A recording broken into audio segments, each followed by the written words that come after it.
أعوذ بالله من الشيطان الرجيم. بسم الله الرحمن الرحيم.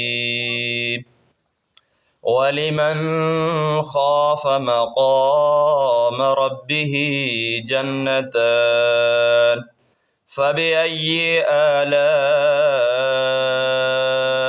ربكما تكذبان